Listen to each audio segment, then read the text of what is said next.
farmacocinética y la importancia que tiene la farmacocinética, el conocimiento de lo que le pasa a los fármacos, a los medicamentos, a cualquier sustancia ajena al organismo que ingresa y todos los pasos que sufre cuando ingresa hasta que sale, con lo cual es importante saber.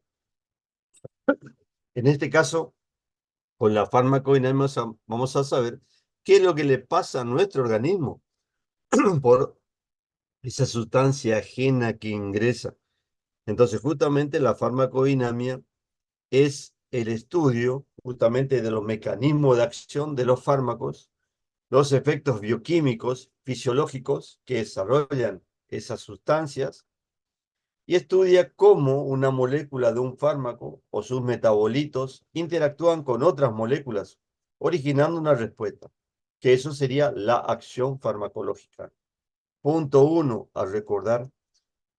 Cuando uno hace un trabajo experimental sobre los diferentes sustancias y comienza a indagar sobre esa nueva molécula, no se conoce muy bien todo su mecanismo de acción. Se conoce el principal mecanismo por el cual provoca su mayor efecto, pero hay muchos mecanismos que se desconocen porque hay acciones farmacológicas que produce ese medicamento, pero bueno, no se sabe cómo los produce. Y es así que es importante seguir estudiando esa molécula. A veces esas acciones, inclusive nuevas, no se sabe muy bien cuál es.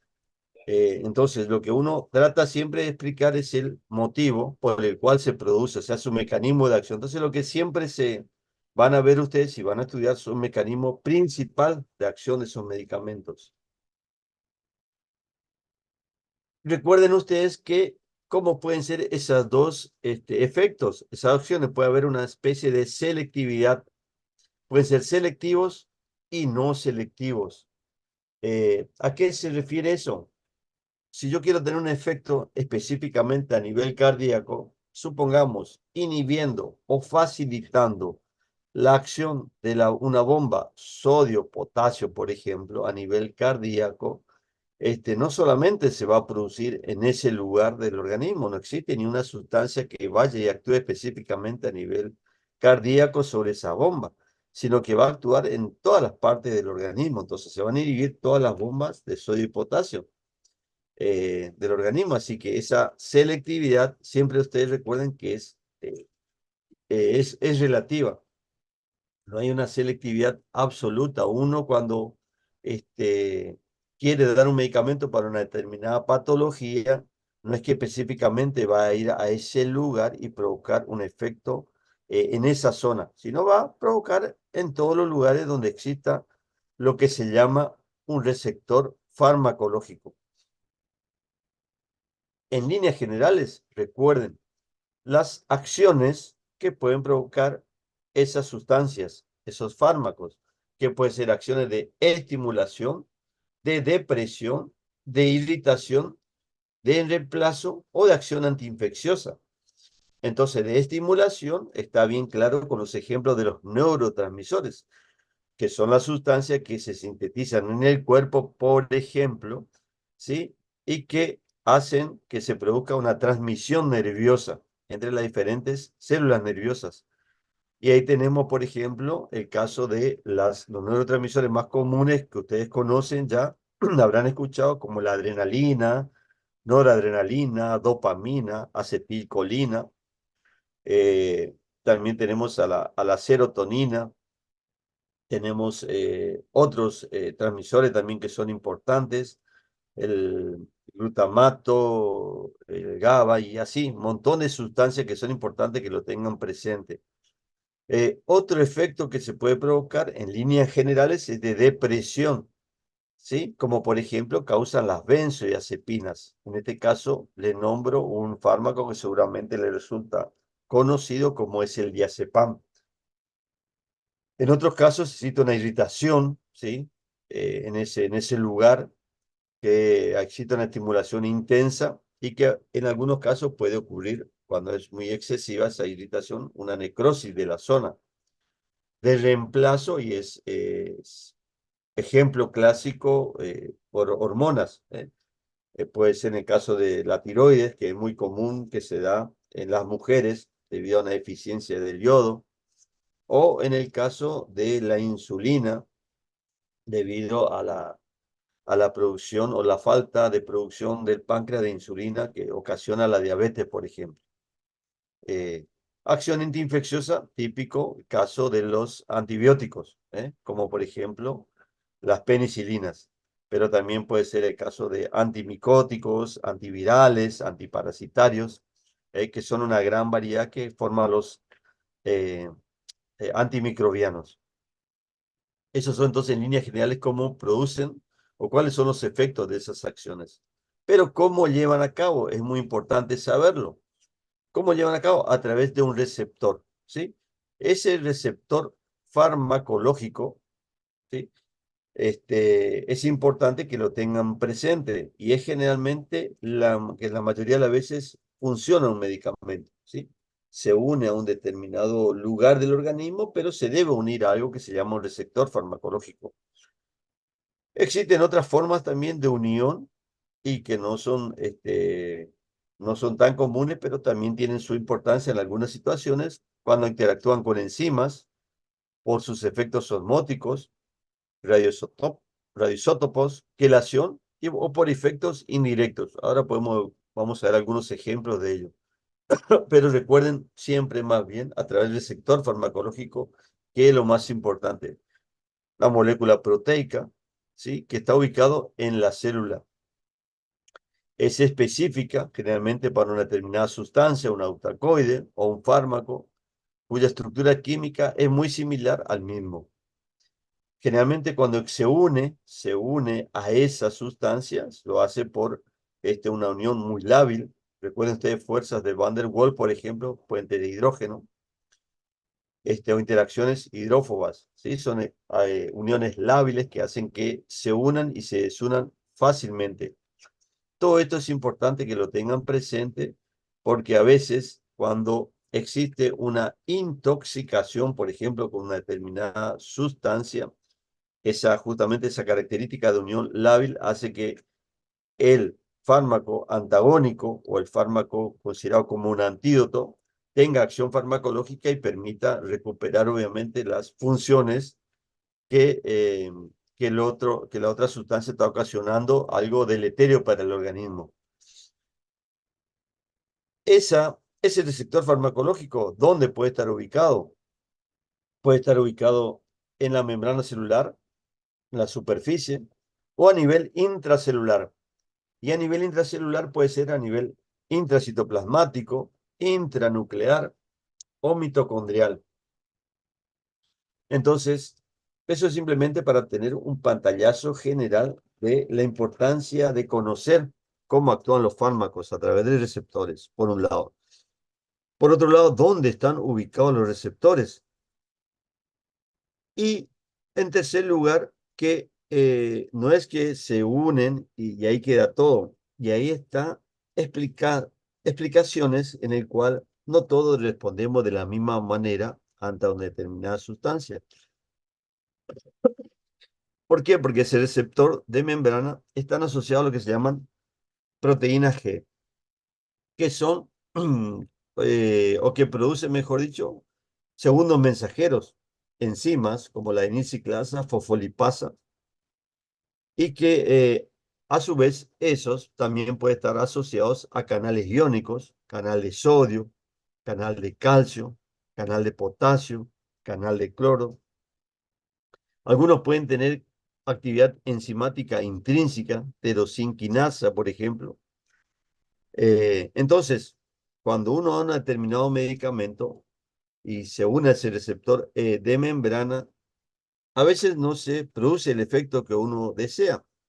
Obviamente puede haber alteraciones a nivel de los canales de sodio, de cloro, ¿sí? De potasio. Puede haber que la actividad enzimática no sea no esté bien desarrollada o no se produzcan los segundos mensajeros. Obviamente que todo esto, ¿cómo se sabe? A través de la genética del ser humano, ¿sí? Si uno es hiciese un estudio genético de cada persona, sabría realmente la composición y si tiene todos esos receptores. Entonces ahí cuando da un medicamento sabría mayoritariamente cuál sería su respuesta. Pero que lo único que uno sabe es simplemente sabe la característica del medicamento, pero desconoce las características de los pacientes, de ahí esa gran variabilidad de respuesta que puede ocurrir. Por suerte, el 80%, que es lo que se sabe, responde de una manera que uno considera que sería lo normal, que estaría dentro de la normalidad.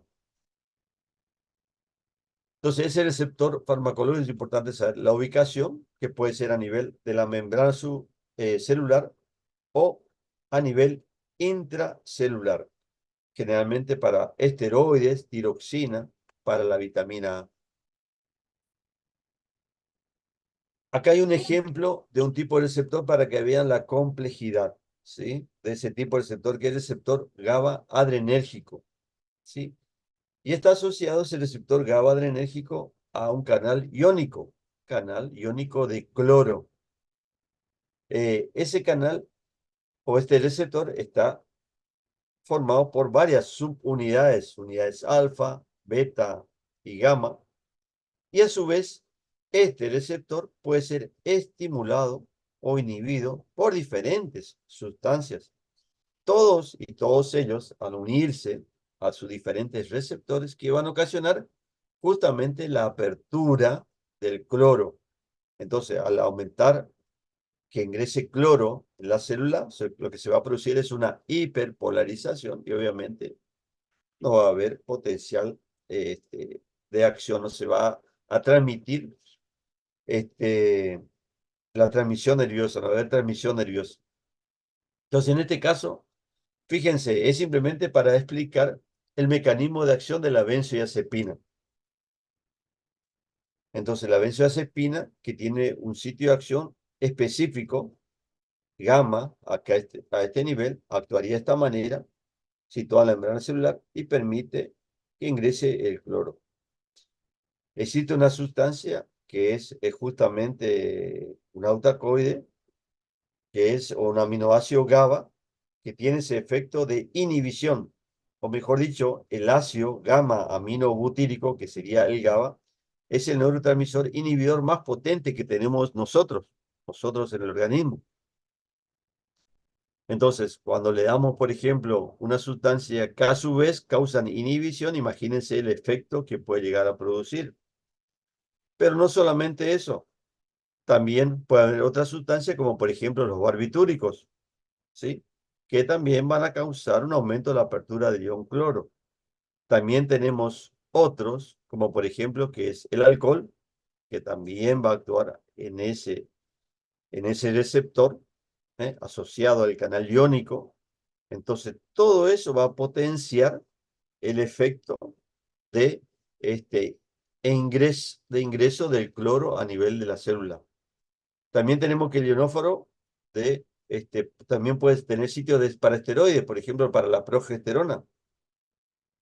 Y en ese caso pueden mediar cambios en el comportamiento, por ejemplo, de la persona.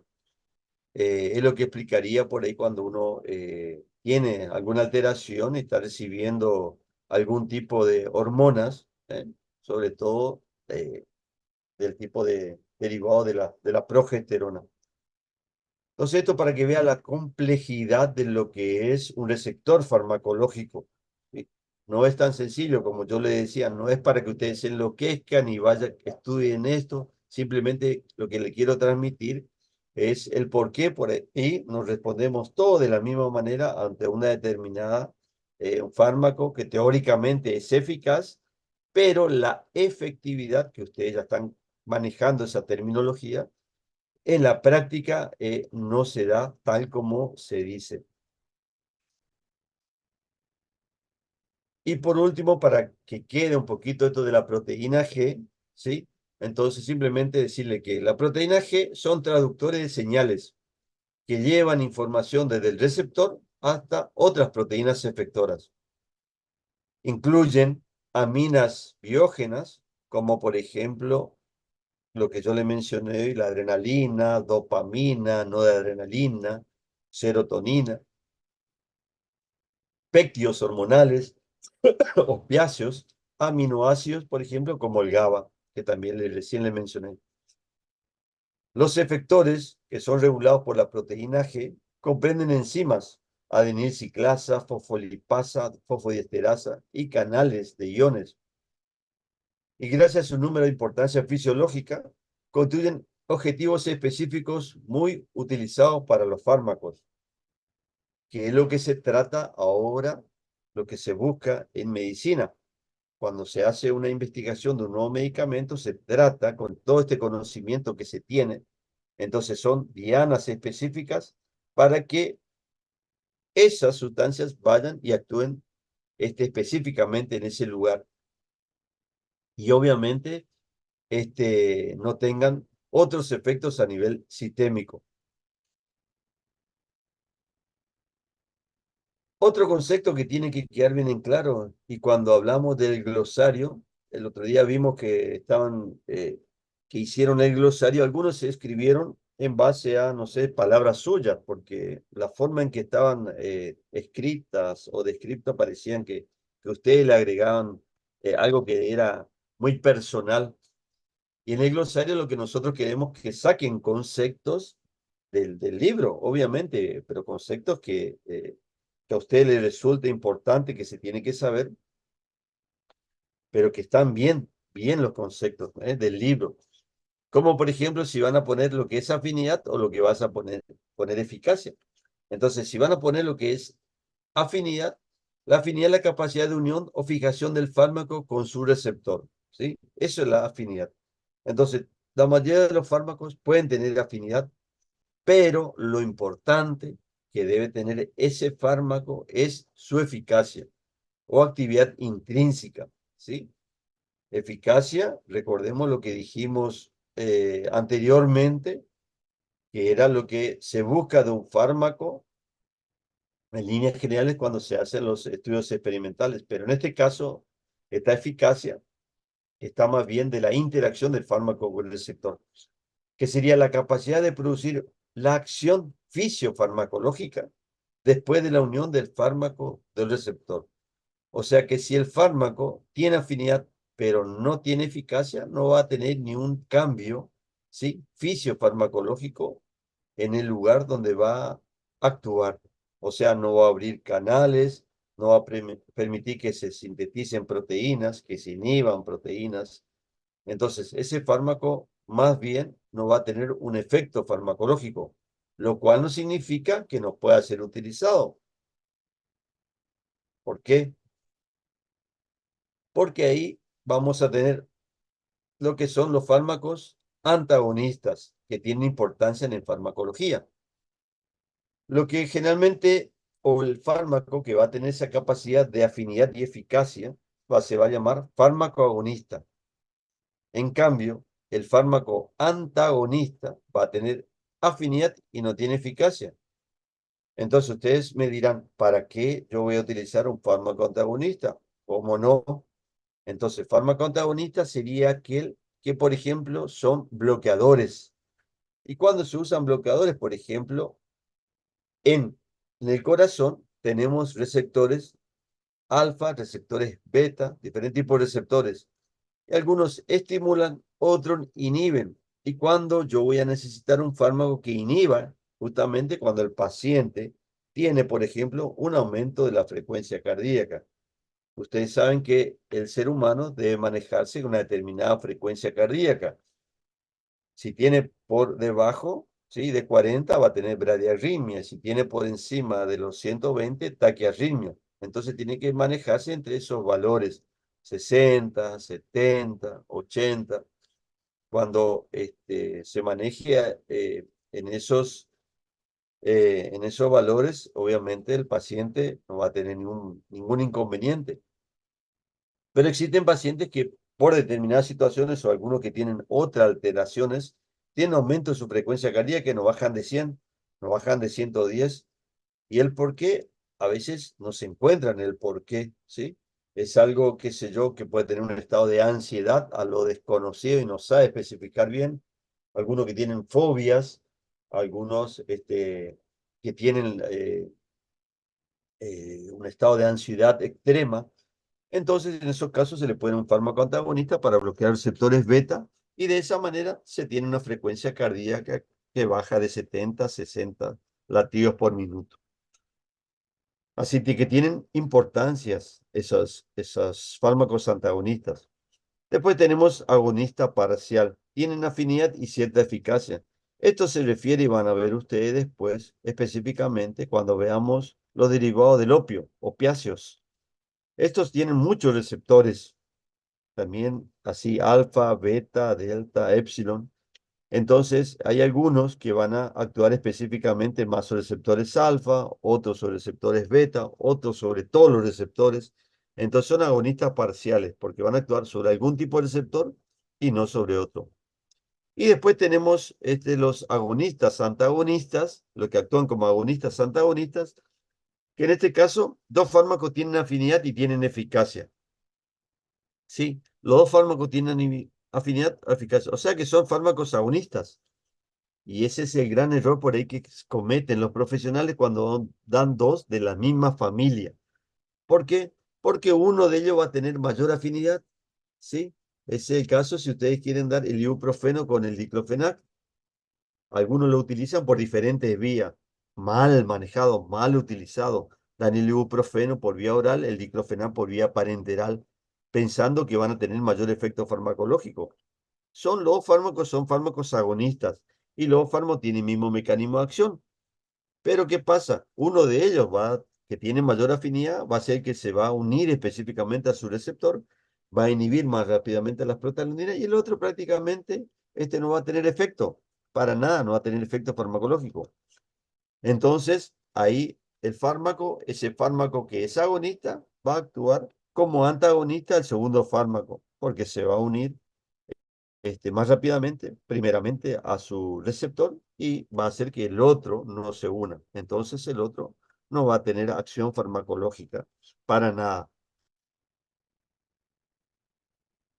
Otro punto fundamental que también explicaría la respuesta exagerada, explicaría el por qué uno cuando da determinadas sustancias por un determinado tiempo, debe retirarlo y si lo va a retirar, lo va a desprescribir, lo tiene que hacer lentamente.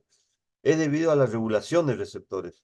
Los receptores específicos tienen lo que se llaman autorregulación, ¿sí? Ya sea por internalización, por reciclado, por degradación. Y ese tipo de autorregulación puede ser en ascenso o en descenso. Up regulation o down regulation. En ascenso es cuando va a aumentar el número de receptores disponibles, aumenta el número de síntesis de receptores y va a aumentar la afinidad por fármacos agonistas. ¿Y cuándo va a ocurrir eso? Cuando esos receptores estaban siendo bloqueados. Por mucho tiempo uno estaba utilizando un fármaco que estaban bloqueando esos receptores y el organismo va a generar una regulación en ascenso. Entonces, por ahí cuando le damos un fármaco agonista, la respuesta puede ser exagerada. En cambio, lo contrario ocurre en descenso, que ahí va a haber le modula la respuesta celular ante la sobreestimulación o sobreocupación, como los estimulantes beta 2, por ejemplo. Entonces, esto explicaría el por qué cuando damos algunas sustancias tenemos y lo debemos retirar, lo tenemos que retirar lentamente y disminuyendo la dosis.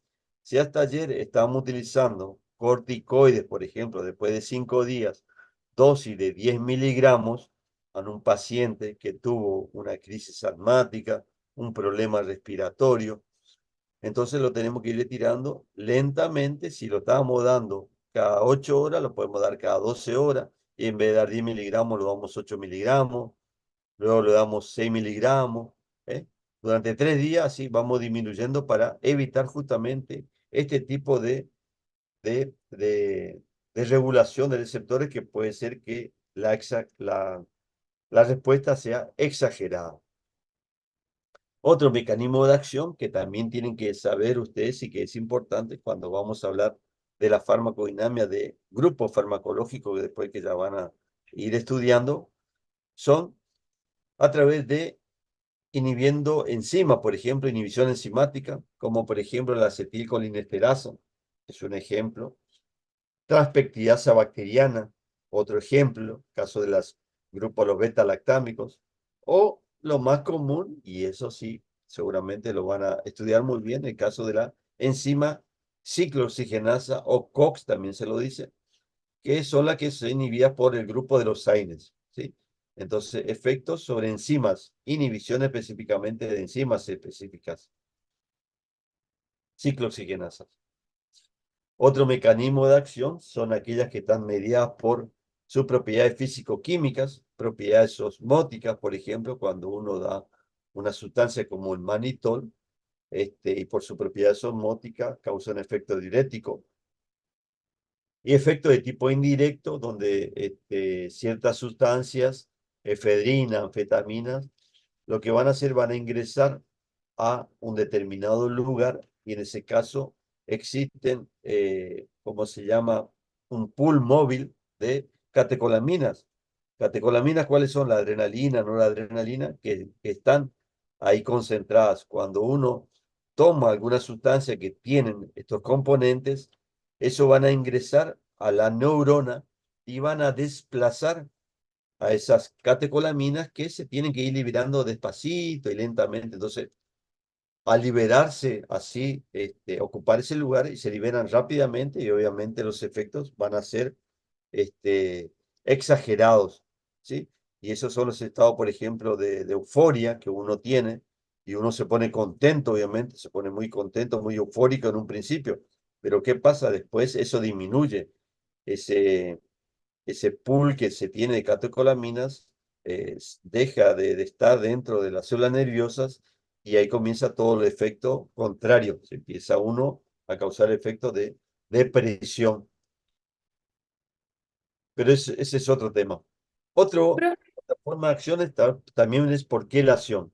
Quelación es la formación de un complejo entre una molécula orgánica y un metal mediante uniones covalentes. Y estas uniones covalentes son realmente fuertes, ¿sí? Algunos quelantes actúan a nivel extracelular, ayudando a eliminar metales pesados tóxicos para el organismo, por ejemplo, para el plomo, ¿sí? O el aluminio, por ejemplo. Entonces, se utilizan justamente, se dan estas sustancias como el edetato cálcico para el caso del plomo, de ferroxamina para el hierro, o para el exceso de hierro o aluminio. O en algunos casos, otros quelantes actúan a nivel intracelular, por ejemplo, el disulfiram para el cobre, por ejemplo, y el zinc. Entonces, son otras formas de que ustedes obviamente simplemente para contarles, para explicarles, pero ustedes no van a, no se tengan tanto en esto, simplemente para explicarles que es importante tenerlo presente de este fenómeno de quelación, ¿sí? Eh, entonces, ¿qué tenemos que ver o recordar en cuanto a la farmacodinámica de lo que estuvimos viendo? Que varían, como yo le dije, en la magnitud de su respuesta a la misma concentración del mismo fármaco. Entonces uno no puede decir, bueno, yo te doy tal medicamento porque no hay nada mágico. Yo te doy este medicamento y la respuesta que vas a tener indefectiblemente va a ser esta, ¿no? A veces uno puede reaccionar y muy mal realmente, ¿sí? Entonces de ahí la importancia de ser consciente de lo que uno está haciendo y tratando. La semiología o la clínica o la anamnesis es fundamental antes de prescribir cualquier fármaco.